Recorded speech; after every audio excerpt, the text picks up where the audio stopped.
Going up that river was like traveling back to the earliest beginnings of the world, when vegetation rioted on the earth and the big trees were kings.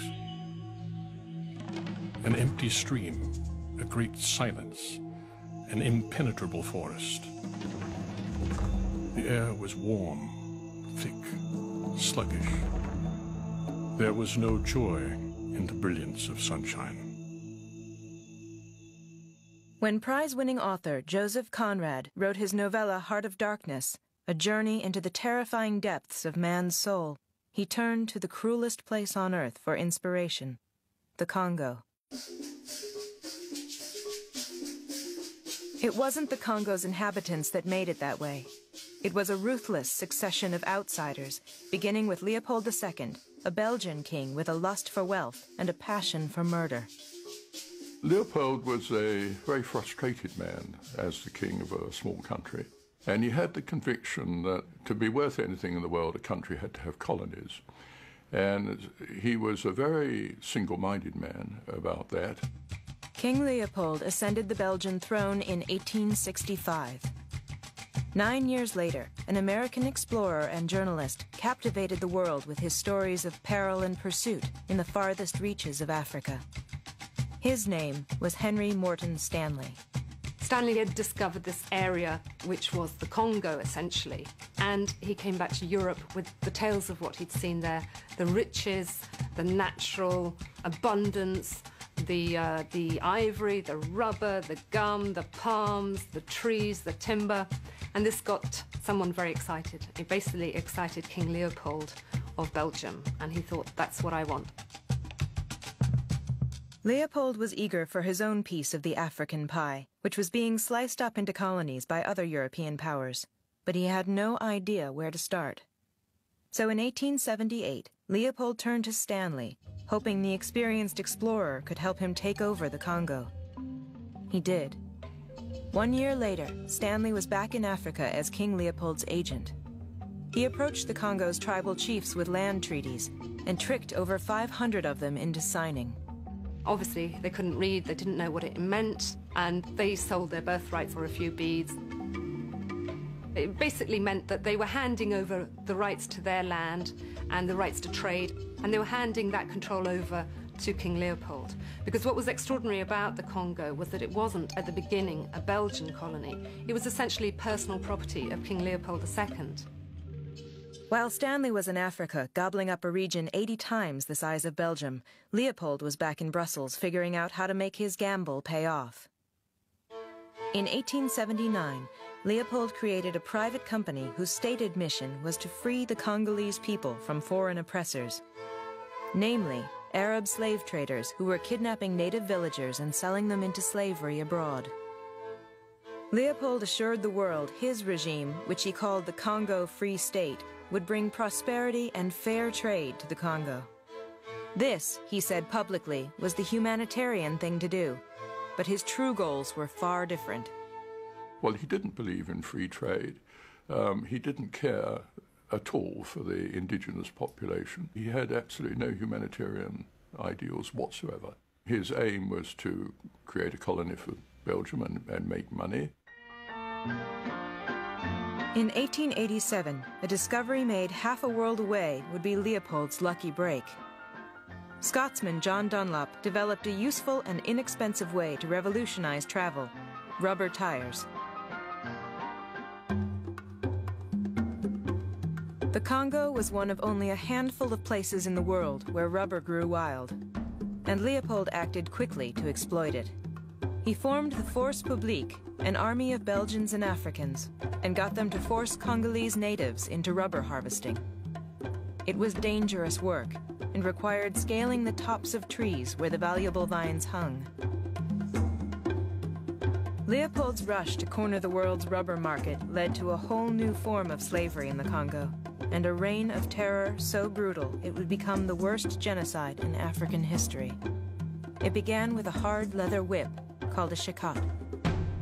They would use the chicotte to punish a Congolese villager who hadn't met his quota, and the chicotte basically flayed open the skin so that apparently after 20 strokes you were a bloody pulp. And if you had the misfortune to have 50 strokes or 100 strokes, you died.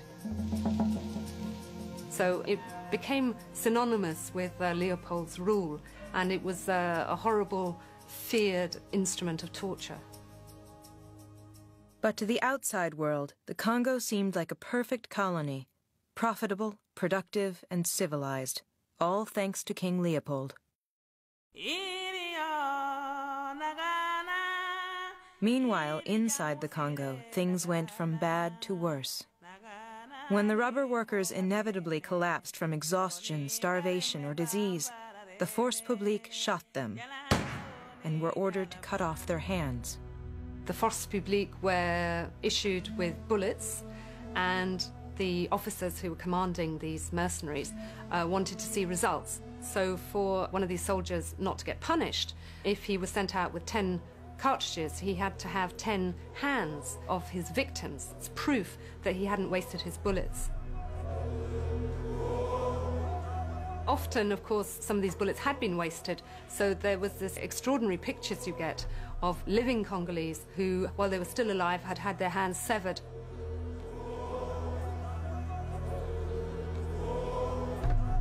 Leopold set new standards in colonial brutality.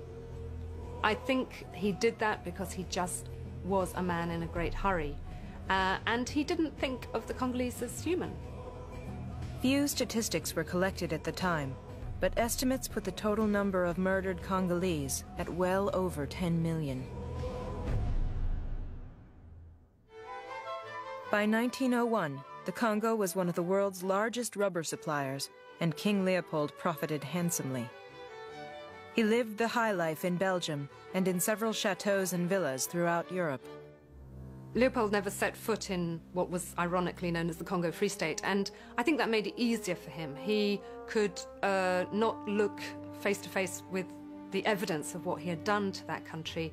This big propaganda ploy really managed to disguise what was really happening in Africa, and King Leopold was able to get away with it. You know, he was able to kill millions, but he still pretend that he was civilizing millions. Leopold might have prolonged his terror campaign had it not been for a curious and determined clerk in a Liverpool shipping office.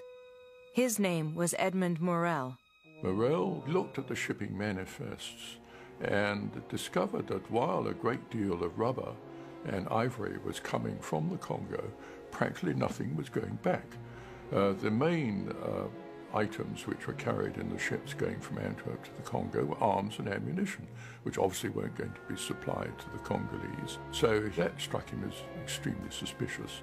Once he suspected foul play, Morel was a man possessed. He quit his job and spent the next decade investigating King Leopold's corrupt regime. Morel was extraordinarily accurate. He was very adept at reading into this sort of boring statistics how much was coming out of the Congo in terms of resources. He would get documents leaked to him by people within Leopold's administration, people who did have consciences, who were concerned of what was going on. It was a moral issue, I think, for him. There was a robbery going on a grand scale, and he disapproved. And Morel wasn't the only one watching the Congo. A British diplomat also issued a stinging indictment of King Leopold's system of slave labor, warning it would lead to the total extinction of the Congolese people. Faced with world suspicion, Leopold defiantly proclaimed, "I will not allow myself to be soiled by blood or mud," and began an ambitious counter-campaign. He would bribe journalists, he would bribe US senators. He would invite people to go to the Congo and would make sure that while they were in the Congo, they only saw the nicest possible aspect of what was going on. So for every step that Morel took, King Leopold was up there meeting it and trying to neutralize it. But in 1902, profound literary work added its voice to the growing chorus against Leopold. Author Joseph Conrad worked as a sea captain's apprentice on the Congo River in 1890, during the height of the rubber massacres. Conrad was so transformed by the brutality and death he witnessed that he wrote it all down, and it became the basis for his seminal work, Heart of Darkness. Black shapes crouched, lay, sat between the trees, leaning against the trunks, clinging to the earth in all the attitudes of pain, abandonment, and despair. He was talking about the darkness which is at the heart of Westerners, white men who go out to places like Africa, and because they are far from their family, their friends, and the strictures of the society in which they have been brought up, they start behaving in ways that would have been inconceivable if they were back home. They were dying slowly. It was very clear. They were not enemies. They were not criminals. They were nothing earthly now. Nothing but black shadows of disease and starvation, lying confusedly in the greenish gloom. Conrad intended it to be an absolute blast aimed at the imperialist, colonialist system that had been set up in the Congo and the imperialist Congolese system that was being applied across Africa at that time. By 1908, the Belgian government was forced to confront the mounting claims of an African Holocaust. To stem public outrage, it took the colony away from Leopold. The aging king was surprisingly relieved. Rubber sales had suddenly collapsed, and Leopold believed his days of fortune hunting in the Congo were over. By the time the Belgians stripped Leopold of his personal colony, his massive fortune was safely secured in a Swiss bank account. There's a common myth that once Leopold handed over the Congo to Belgium itself, that things improved enormously and it was fine, and for the average Congolese, living standards improved and they were treated as human beings. In fact, the difference was really not that obvious. And while rubber had become of no importance, the Belgians discovered that there was huge mineral resources under the soil. In Congo, there was copper, gold. So the system of forced labor went from being applied to rubber to being applied to mineral resources. The Belgians renamed the country the Belgian Congo and ruled for the next 50 years. They boasted to the world of their help for the Congolese people and built churches, medical clinics, and elementary schools. Yes, in the Congo, other seeds have taken root. Seeds that can one day reach a full maturity. But there was a limit to how much the Congolese could achieve. Under Belgian rule, no native could vote. There was no system of higher education for blacks. And by 1956, among the 15 million people, there were just 17 college graduates. The Belgians had a motto, which was, if you keep the African ignorant and not educated, he won't present a potential problem. So they deliberately didn't encourage the Congolese to go very far in their education. It was all part of these savages are not ready to run themselves, this very patronizing approach of they need to be looked after. They're like children. They are a simple people, and to them it's all a little strange, to say the least. They need understanding, patience, sympathy. The way Belgium was able to maintain the colonial structure during the Congo-Belge, during the Belgian-Congo period, was through this colonization of the mind, that the white man is a better human being than the black man.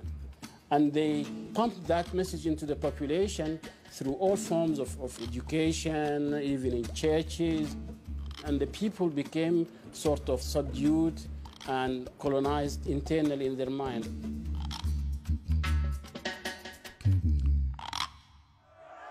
But in the late 1950s, that changed. After decades of European rule, Africans across the continent began demanding equal rights and independence. Revolts in colonial strongholds like Algeria and South Africa made the Belgians fear an uprising in their own colony. In 1960, after more than 50 years of domination and exploitation, Belgium abruptly pulled out of the Congo, leaving it a free country without a government.